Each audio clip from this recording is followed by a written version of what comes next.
Assalamualaikum warahmatullahi wabarakatuh. Bismillahirrahmanirrahim. Wa nusalli wa nusallim ala rasulil karim amma ba'du. Subhanaka la ilma lana illa ma 'allamtana innaka antal alimul hakim. Rabbi shrah li sadri wa yassir li amri wahlul 'uqdatam min lisani yafqahu qawli. Kita lanjutkan lagi kajian kitab Al-Bukhari, Kitabul Fitan. Kita baca hadisnya. Bihi qala haddatsana Adam ibnu Abi Iyas qala haddatsana Syu'bah an Wasilin al-Ahdab an Abi Wa'il an Huzaifah bin al-Yaman qala innal munafiqina al-yawm syarrun minhum ala ahdin nabiyyi sallallahu alaihi wasallam kanu yawma idin yusirruna wal yawm yajharuna. Sayyidina Huzaifah bin al-Yaman mengatakan sesungguhnya orang-orang munafik saat ini, hari ini, innal munafiqina al-yawma, orang munafik hari ini, berarti di zamannya Sayyidina Huzaifah bin Yaman. Sayyidina Huzaifah ibnu Yaman ini sahabat Nabi, bahkan dijuluki sahibus sirri Rasulillah, pemegang rahasianya Nabi.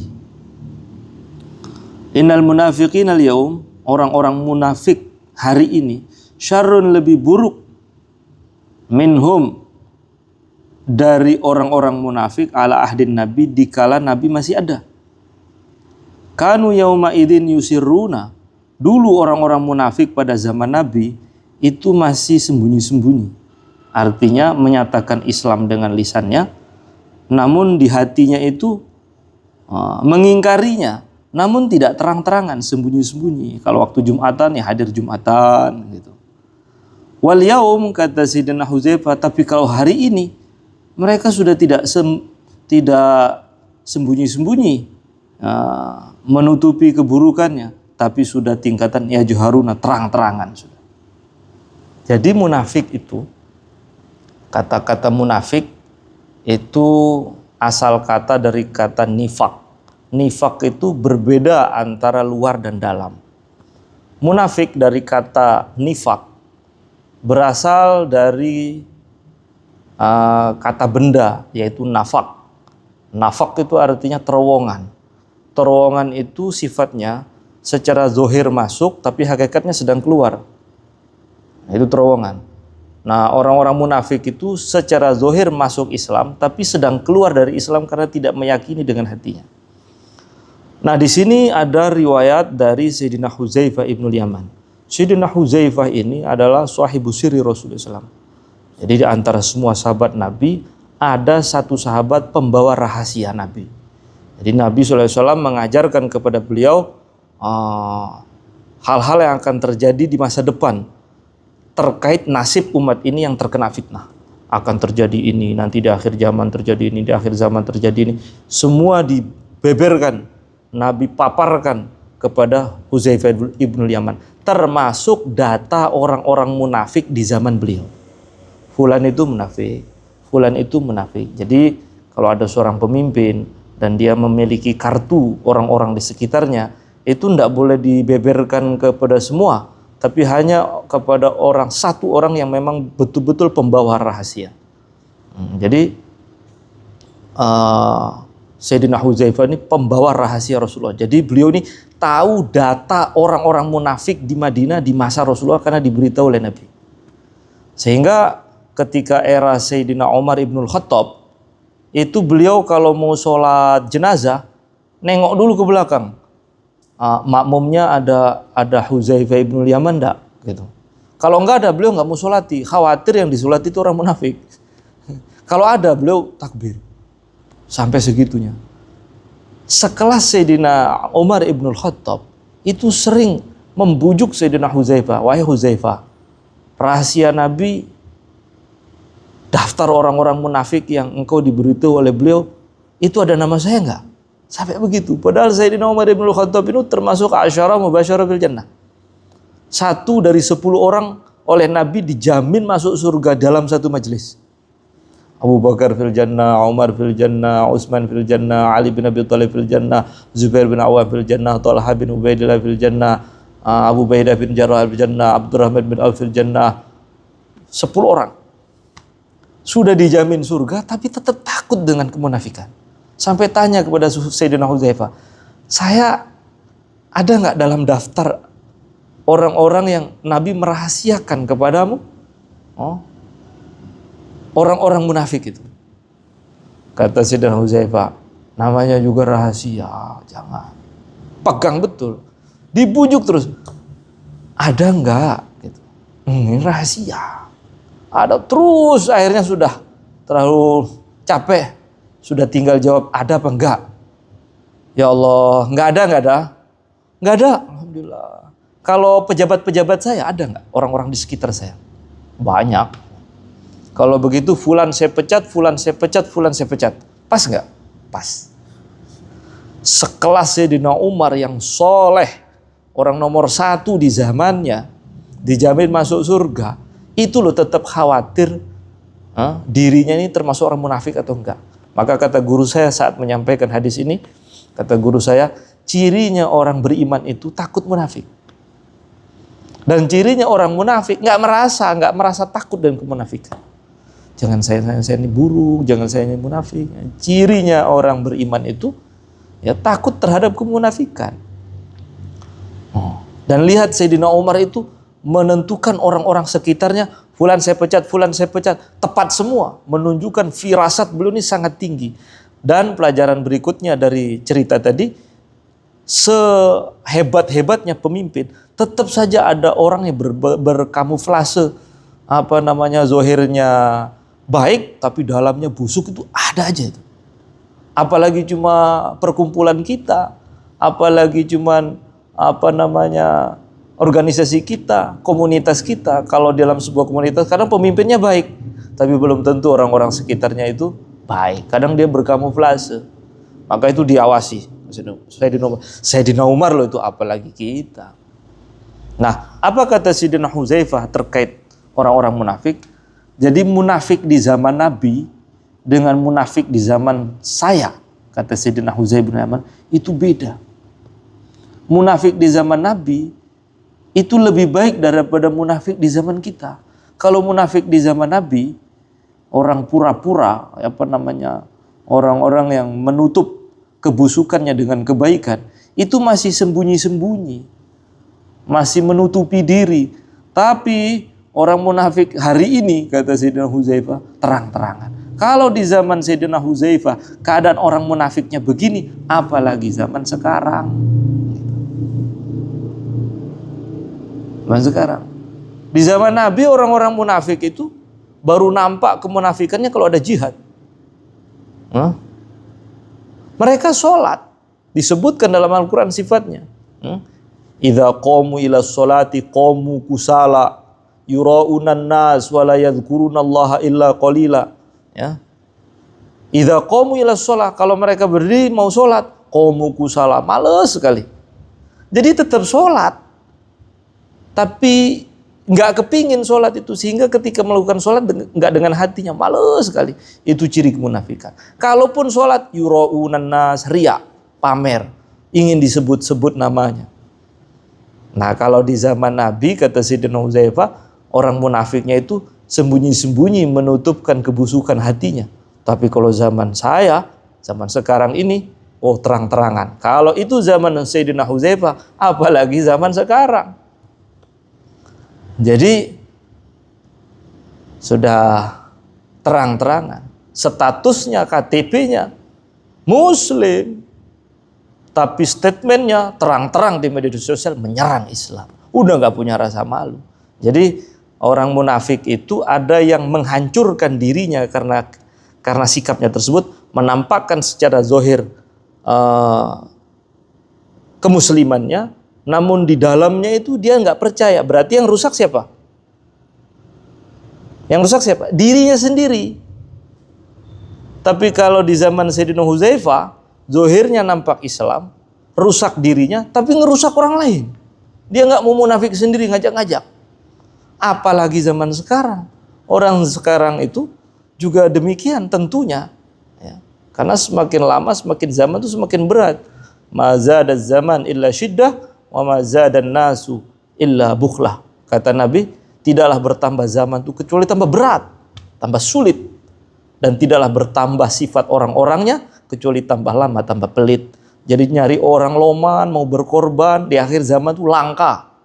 Karena semakin ke penghujung zaman itu, semakin bakhil orang. Menunjukkan mereka itu semua semakin hubud dunia. Ya. Berarti tantangan hidup semakin ke penghujung, semakin berat. Berarti orang munafik sekarang, itu lebih ngeri daripada orang munafik sebelumnya. Jadi sudah terang-terangan. Kebusukan hatinya itu nggak mau dirinya saja yang terjangkit, tapi ingin dia tularkan kepada semua orang. Serem betul. Nah, maka kita berlindung kepada Allah dari sifat kemunafikan. Ya. Maka kalau habis sholat kita banyak doa, Allahumma hdina li ahsanil akhlaq, la yahdi li hasaniha illa anta, wasrif anna sayyi'aha, la yasrifu anna sayyi'aha illa anta. Ya Allah, ya, berikanlah aku akhlak yang baik, dan tidak ada yang bisa merubah akhlakku dari buruk ke baik kecuali Engkau. Doa. Atau doanya begini, Allahumma ati nufusana taqwaha. Ya Allah, jadikan jiwaku ini takwa. Wa zakkiha, sucikan jiwaku ini Allah. Ya Allah, wa zakkiha wa anta khairu man zakkaha. Anta waliyuha wa maulaha. Tidak ada yang bisa membersihkan hatiku ini kecuali dirimu ya Allah. Karena hatiku ini bukan milikku, milikmu ya Allah. Maka yang bisa membersihkannya Engkau ya Allah. Beri aku taufik. Makanya kita akan beli sholat doa itu. Allahumma ati nufusana taqwaha wa zakkiha anta khairu man zakkaha anta waliyuha wa maulaha. Kemudian hadis berikutnya, haddatsana Khalladun qala haddatsana Mis'ar an Habib ibni Abi Thabit an Abi Sya'tha an Huzaifah, dari Huzaifah bin Yaman lagi. Qala, beliau mengatakan, innama kana nifaq wala ahdin nabi. Nifak itu berarti kalimatnya, nifak, penyakit nifak itu menampakkan kebaikan namun menyembunyikan keburukan, menampakkan keislaman tapi menyimpan kekufuran, itu berlaku di zaman Nabi. Fa ammal yaum, kalau hari ini, fa innama huwal kufru ba'dal iman. Itu hanya kekufuran selepas iman. Jadi yang ada murtad kalau sekarang, kata Sayyidina Huzaifah bin Yaman. Maksudnya apa? Kita tidak boleh mengatakan orang itu munafik, nggak boleh. Karena yang tahu dalam itu hanya wewenang Nabi. Kita kan nggak bisa membelah dada manusia, melihat langsung isi hatinya, nggak tahu. Maka ketika Sayyidina Khalid bin Walid dalam satu peperangan, kemudian sampai kepada Nabi bahwasanya Sayyidina Khalid bin Walid itu orang-orang yang tengah dalam peperangan, untuk melindungi dirinya dari tebasan pedang Sayyidina Khalid mengatakan, kami masuk Islam. Ya, sobakna, ya, kami telah keluar dari agama kami, tapi tetap dibunuh oleh Sayyidina Khalid. Dipanggil oleh Nabi, wahai Khalid, bukankah dia mengatakan, orang-orang yang kau perangi itu sudah mengatakan kami telah keluar dari agama nenek moyang kami sudah muslim, kenapa tetap engkau bunuh? Maka Sayyidina Khalid, itu hanya manipulasi mereka untuk berlindung dari pedang kami ya Rasulullah. Ya saya tebas saja. Dia hanya pura-pura. Maka Sayyidina Khalid itu ditegur oleh Nabi. Hei Khalid, apakah kau diperintah untuk membelah dadanya? Kamu tahu isi hatinya. Kalau zohirnya begitu ya sudah. Kita nggak ada perintah dari Allah untuk mengetahui isi hati orang. Ya. Innama nahnu nahkumu bizahir, Allah yatawalla sarair. Kita menghukum itu sesuai luarnya. Dalam itu bukan tugas kita, Allah yang tahu. Maka Nabi angkat tangan. Ya Allah, aku berlepas tangan dari apa yang dilakukan oleh Khalid bin Walid. Berat itu, nggak boleh nilai orang munafik, orang itu nggak boleh. Jadi yang bisa mengatakan munafik itu Nabi dan orang-orang di sekitar Nabi, sahabat-sahabatnya, pembawa rahasia beliau, yang beliau tahu fulan itu munafik, fulan itu yang bisa dibilang munafik hakiki. Nah, kalau sekarang bagaimana? Kalau sekarang dulunya muslim, zohirnya muslim kan, lahir dari rahim wanita muslim, kemudian dia melakukan hal-hal yang merugikan Islam, nggak boleh kita munafik, nggak boleh itu. Ya kalau dia melakukan secara syariat hal yang bertentangan dengan Islam dan itu statusnya kufur secara hukum, ya bilang saja kafir. Dulu dia beriman, sekarang murtad, gitu aja. Kalau munafik itu udah berat. Nah, lah kalau ada hadis begini, ya ada orang bohong gitu, atau mengingkari janji, atau berkhianat, lalu dia diingatkan, Nabi pernah mengatakan, ayatul munafiqina salasa, idza haddasa kadzaba, idza tumina khana, idza wa'ada khalafa. Jika orang munafik itu punya 3 tanda. Kalau ngomong bohong, ya kalau diberi amanah khianat, kalau berjanji nggak nepati. Lah berarti kalau sekarang ada bohong, ya kalau ngomong bohong itu juga sendiri nggak bisa di antara putih dengan hitam. Yang sebenarnya hitam dibilang putih, yang sebenarnya putih dibilang hitam, nggak selamanya begitu. Nambah kebenaran itu namanya instrumen bohong. Benar dia bilang, tadi saya lihat di sana, tapi dilebih-lebihkan mengikuti kepentingannya, atau dikurang-kurangi mengikuti dia nggak mau dirugikan, ya bohong namanya itu. Nah, kalau ada orang-orang di sekitar kita, termasuk diri kita sendiri, teman-teman kita, tampak sifat-sifat ini, dia itu bohong, nggak amanah, ngingkari janji, jangan langsung munafik kamu, enggak bisa. Cukup katakan sifat kamu itu serupa dengan sifatnya orang-orang munafik dulu di zaman Nabi.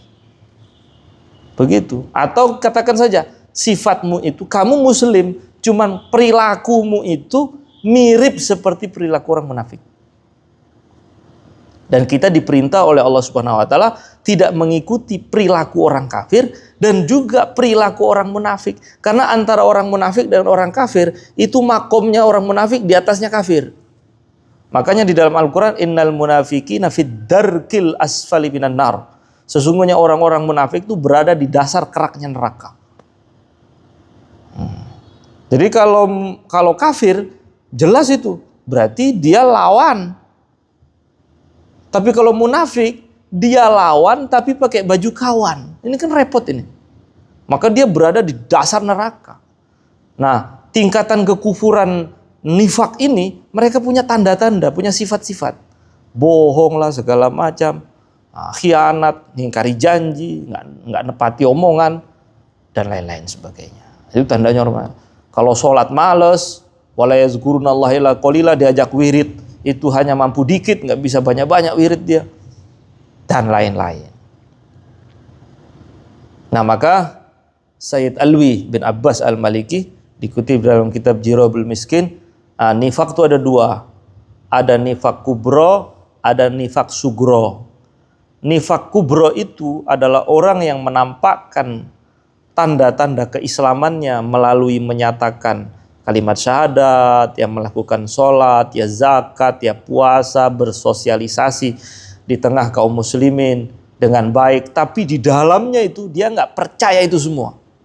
Dia nggak percaya kebenaran Islam. Dia tidak percaya kerasulan Nabi Muhammad. Ini namanya nifak kubro. Nah, nifak yang satu ini, itulah yang masuk dalam ancaman mereka semua di dalam kerak neraka. Dan mereka ini, nifak yang satu ini, udah kufur mutlak. Kafir mesti. Nah, yang kedua ada namanya nifak sugro. Nifak sugro itu adalah nifak kecil. Apa yang dimaksud nifak kecil? Yaitu mereka kaum beriman. Mereka beriman. Cuman perilakunya mirip seperti orang-orang yang terkena penyakit nifak kubro. Ya. Kalau orang yang terkena nifak kubro menampakkan keislamannya namun hatinya mengingkarinya, ya kalau itu kafir sudah. Nah, yang nifak sugro ini dia beriman. Cuma perilakunya itu mirip seperti orang-orang terjangkit penyakit nifak kubro. Sehingga dia dikatakan nifak sugro. Nah, cirinya apa? Dia muslim, beriman. Dia tak percaya kepada Allah, bertauhid kepada Allah. Cuma suka bohong. Cuman kalau amanah itu nggak nepati. Kalau berjanji begitu, mengingkari janjinya. Dan tanda-tanda yang lain. Ya, jadi jangan langsung menjas orang, kamu munafik, nggak boleh. Sifatmu itu salah satu tanda kemunafikan, gitu saja. Karena berat sama dengan nuduh kafir itu. Karena salah satu bentuk kekufuran selain syirik itu nifak.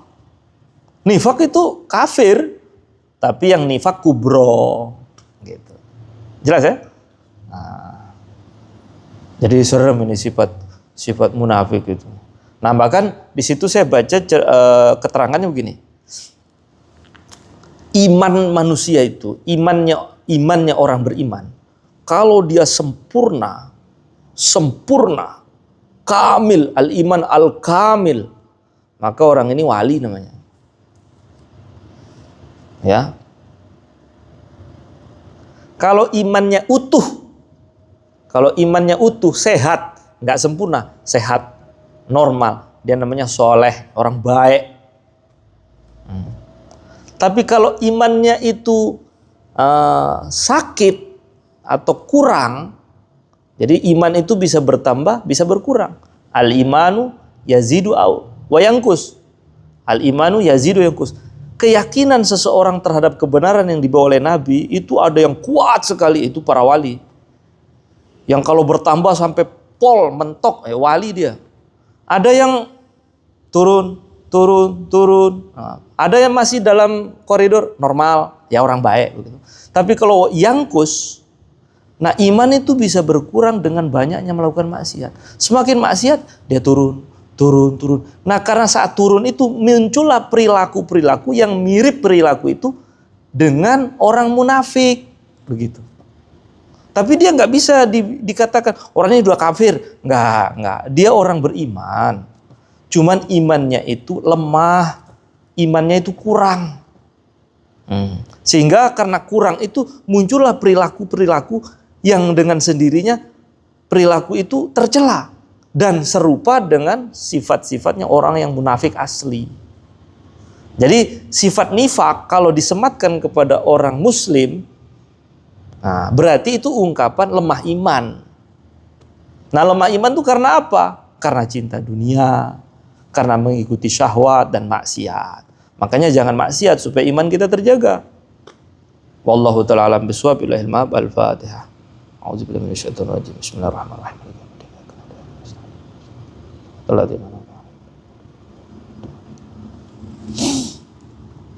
Alhamdulillah.